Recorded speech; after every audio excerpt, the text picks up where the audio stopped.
Welcome back for another episode of the Chamber Podcast. My name is Rob Johnson, and we have another great show for you today. Joining me in studio is Beth Rowley. She is the owner of Alluring Landscape Design. Beth, welcome to the studio. Good morning. Thank you. How are you? I'm great. First time podcast? First time. How you feeling? Good. Let's talk about my passion. Let's talk about it. So I want to talk about where you're at now with the business, but I want to start with how you got there. So how did landscape consulting and your interest in plants, how did all of that come about? Started early. Always into gardening, things like that. Following grandma around her yard to look at plants, and it was just a habit. So your grandma was She was a gardener. Big gardener. Okay. Green thumb all the way, and hopefully I picked up some of that from grandma. But yeah, always had gardening in my life. We grew up on property and had giant gardens for vegetables and fruits and fruit trees and all of that. Didn't care for it so much back then because, of course, as a kid, the last thing you want to do is be in the garden weeding. But I think it put that passion in me early on. I started doing landscape design as a hobby as a kid. First professional installation went in from a design I did when I was 16. On a tricky site with multiple tiers and water problems and things like that. The company actually offered me a job through the homeowner, not knowing I was 16. So how did that come about then? So they, how did you all get in contact to do that job? It was my parents' house. Okay. And I kept saying, you need to do this, you need to do this. We'd lived there for a little while, saw where the water problems were. To me, it just was natural. So I designed tiered gardens that made it a gradual change instead of something harsh like what was on the property, something that would hold water so that we could take water away from the area that they wanted to have as a patio. Oh, wow. And that's cool. Drew it up, and she took it to an installation company, and they installed it. And to this day, it's still there. They haven't been in the house in years, but the patio still has stood the test of time and has done its thing. And with water issues, that's huge. That's great. Yeah. So from 16, you started doing designs and working with a company on that. And then what did you do after high school? I actually went to school for architecture. Weren't really a lot of jobs in architecture at the time. You were basically going to be somebody's draftsman for years or not make any money. Detroit Edison was hiring, and I ended up designing utility lines for them. It was a great job, great entry-level job. Basically, I was engineering utility lines. And after a while, I decided this isn't what I want to do, and saw an ad for an entry-level landscape designer salesperson, and I took it. This is just me being ignorant. What does it mean to design a utility line? When they're building a new subdivision, opening a new building, things like that, obviously they need power. Mm-hmm. You coordinate, as a service planner, you coordinate that whole process with all the other utilities to make sure that they're getting enough power for whatever they're doing in that building or in that subdivision. You lay out the lines. Nowadays, they're all buried, so all the lines, those green transformer boxes in your yards that nobody wants, you lay all that out. So I was designing all of that, ordering all the materials for the crews to build it. It was interesting. I enjoyed it, but not something I wanted to do forever. Understood. Yeah, putting plants in people's yards is much more acceptable and exciting. So when did you go from, putting green utility boxes in people's yards to putting plants? I saw the ad, or actually my sister pointed out an ad for somebody hiring an entry-level designer. I said, why not? Not happy here. I'll try it. So I interviewed. I got the job. I worked there for about 8 years as a design salesperson. Learned a lot. Ended up then starting my own design build company. It didn't start out in that form. It started out with me and college kids, basically, doing garden maintenance for people. Because there's a lot of people out there, they want their yards to look fabulous, but they don't want to touch it. There's a big need for it, and I stayed busy doing it. But the more people find the more they want from you. So then I was doing small designs, and then it kind of was growing. And then I was subcontracting out some of the work. And then there was a recession. People were getting laid off, so I had a couple paver guys approach me and say, hey, we do pavers. Here's what we want to do. I had been thinking about doing it at my house. I said, well, I'll hire you. You're on a test basis. You're doing my patio. So we did my patio. They passed the test. They became a permanent part, and from there it just kind of grew. I ended up with 12 employees. Loved what we did, but again, it wasn't my passion. It was taking away from my passion, which is the design. I had an offer to buy my company, and then I would start their design build portion of their company for a few years and then move on my own. That happened. I went back and started doing just the freelance design work, and I've loved it ever since. So what was the process like of selling your business? Like you grew it to 12 people. You've had it for some time. What was it? What was that feeling when someone's like, all right, I'll buy it? Well, it wasn't that fast. It was probably a 5-year turnaround time from the time we started saying, he did lawn and snow. And he would say, I really want to expand the end of it. I said, well, then you should buy my company. Just, again, it was taking away from the part I love. Running the business was a lot of the time. Right. So after about 5 years of conversation, it just worked out that we did it. And I'm glad I did it. I loved having the employees. I had great employees. But again, I'm happier doing the design end. It's my passion. So let's talk about that. So what does a normal day in the life look like for you right now? There is no normal day. All right. I don't think there's a normal day in any landscaper's world. Okay. Every day's different, which is part of the charm, I think. I might get a call from a homeowner. They want to fix up their yard, but they don't know where to start. So we have a conversation. Are you looking to do this yourself? Are there just sections you don't care for? What are the issues that bother you? Then we might meet on site, and maybe it's strictly a consultation where we walk around the yard and talk about what works, what doesn't work, what they can do to change it. And they're happy with that, and I move on. Sometimes they decide, okay, I need a quick sketch on what to do in that corner because I won't remember what you just said. Now that's a little more involved. I give a report back with that information. Sometimes it turns into, I need a full design so I can have a professional install it, or I can install it over time myself. So we make it fit for them. Other times it's a landscape installation company that doesn't have an in-house designer, or they have too much work on the books for the in-house people to handle. So now I go with that company, I meet with that client. Again, I'm finding out lifestyle, how they want to use the space, their love of gardening. Do they want to be in the yard working? Are they willing to be in the yard working, but they don't love it? Do they hate it? Are they going to hire it out? How are they going to take care of the yard? Because obviously I don't want to put something in that's overwhelming for someone. That doesn't make anybody happy. It might look beautiful, but in a year it won't, and then they won't be happy. So finding out all those details, finding out how they want to use the space. Do they have little kids? Do they have pets that like to chew up on plants?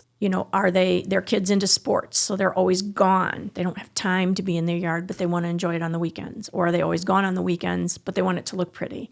What is their comfort zone? Do they have favorite things? Are there emotional things? Grandma always had that plant. I want it in my yard. Or that shrub over there came from my mom's house. We can't kill it, So now I've got to work with that plant to emphasize that area and make that plant a standout. Emotional ties are huge. Yeah. If you can get that emotional tie, you've won. But I also have to create the design so that it can be designed and installed correctly. Right plant, right place is a huge thing in the landscape world. I don't want to put a plant in that, it's in soils that it doesn't like, or it's in wet, or, a condition that it's not going to grow well in, because that's frustrating for everyone.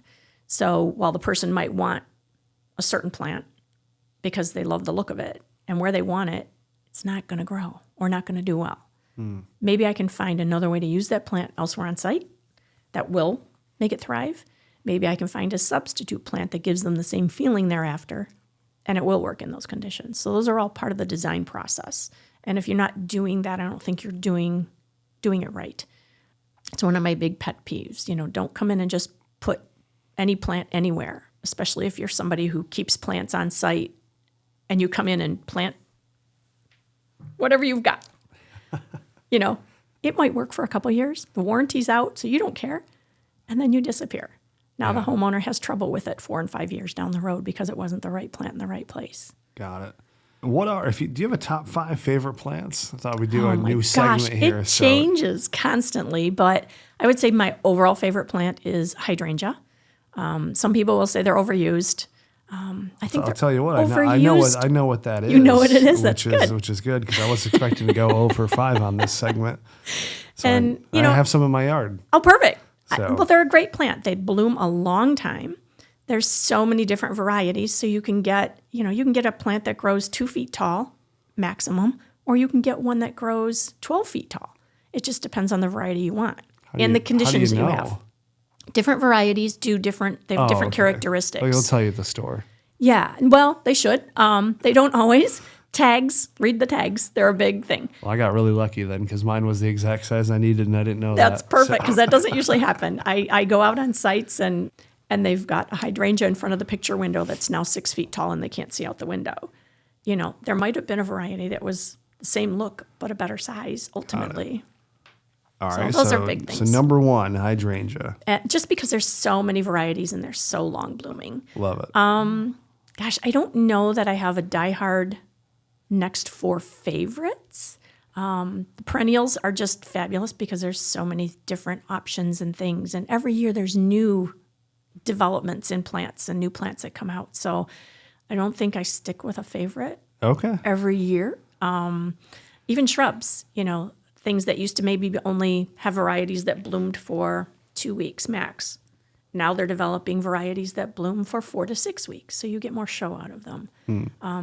So it always changes. And, if you don't stay up on the education and what's new and what's coming out, I don't think you're able to have that flexibility with clients. Are there any unique plants that you just like the look of? Yes. Like, that's pretty sweet. Yes. I kind of like I guess my husband calls them the Dr. Seuss plants. They're not the normal shape. They're not what everybody has. I like something different. Maybe branching habit is really interesting, and maybe the plant looks better in the winter when there's no leaves on it. I have an evergreen that gets only about 3 feet wide. It'll get very tall, but only 3 feet wide. I just think it's really cool. There's a slender silhouette sweet gum, one of my favorite trees. It only gets about 3 feet wide as well. It's deciduous, so it drops its leaves in the winter, but it grows 60 to 80 feet. Typically in Michigan, in our area, I've seen it only around 60, which is still a huge tree, but it doesn't get wide. So it's a great plant for that tight space. It also has incredible fall colors. What was that called again? Slender silhouette sweet gum. All right. Certainly not doing me any favors on the name there. I'm going to forget it. There are no short names in the plant world. I could give you the botanic names and you would really throw you off. No thanks. All right. And then, so if someone wants to work with you, what does that engagement process look like? Or how do people, is a lot of your business from referral or repeat, or how does that work these days? Repeat. Okay. When I'm working with companies, that's a lot of repeat business, which is why that's kind of the majority of what I do. Got it. One company may need 20 designs in a year. One may need 2. Just depends on the amount of installation and the size of the jobs they're doing. I've worked with custom builders because they want to provide a custom outdoor package too. I see. And then what is a typical turnaround time for you to design like a mid-level package? Once we meet, and that time frame varies because I might be, if you call me today, given the weather conditions, I might be able to meet you next week. It's better if we can see the ground, but it can happen. Come April, I may be booked out 2 to 3 weeks. Once I meet with someone, it's typically a 2-week turnaround time. It can go beyond that depending on the size of the job or the number of jobs I have on the table. But typically it's 2 weeks before you get the design back. Then you look at it, you either approve it or ask for revisions. And then I can add outdoor lighting. The program I use can actually show you what it looks like at night. Oh, wow. So that's something that's great for people because that's a scary endeavor. Lighting's expensive. Yeah. And to just say, yes, do it and not know what it looks like, it's huge. So it gives people a lot of peace of mind to be able to see what the plan should look like. Nice. All right. Very good. So if someone wants to reach out, what is your preferred method for that? The phone call. I do have a website. It's good for them to go onto the website. There's a questionnaire on there that can tell me a lot about what you want. You can actually schedule a meeting through the website, but a phone call is usually better because we can have a conversation. Okay. What you think you might want might not really be what you need. Sure. So talking it through is sometimes better. So that's usually the best way to start. Very good. Well, Beth, is there anything else you want listeners to know before we wrap up today? it's just important to hire somebody that knows what they're doing and has a background, has the experience. And if someone doesn't know who to hire to do an installation, starting out with someone like me could be helpful because they could actually talk to me about what they want, and I can find a company that I work with who would be a good fit for them. Not every company is going to work with every client the same way. Sure. The job might be too big for some, or some of the elements they want might be above what a company is able to do. I know of companies that can do pretty much anything and companies that specialize in certain things. So it's good to have resources, and, if you want 2 or 3 names to get costs for, whatever, I can help you with that. Very good.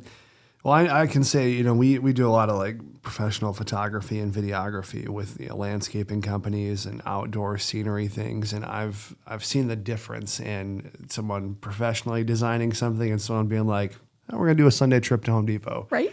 So you see the difference. And it definitely, especially if you're going to be investing long-term in a property, it makes sense to hire somebody like you to come in and lay out. And even like what you're talking about, different soils or different plants or placement. All things I know nothing about. And it actually can save you money to hire the design done, where I'm listing specific plants and varieties for the site, because now you're not putting in something that you replace every year because it was the wrong plant. Absolutely. Do it once and do it right. Yep. Or do it twice and do it better. Just kidding. All right, very good. Well, Beth, thank you so much for making the time. I certainly appreciate it. We'll make sure all the information that you provided is going to be in the show notes for the podcast. All right? Perfect. I appreciate it. All right, very good. Well, that's going to wrap up this week's edition of the Chamber Podcast. I certainly appreciate all of you watching. We'll catch you next week with a new show. Take care.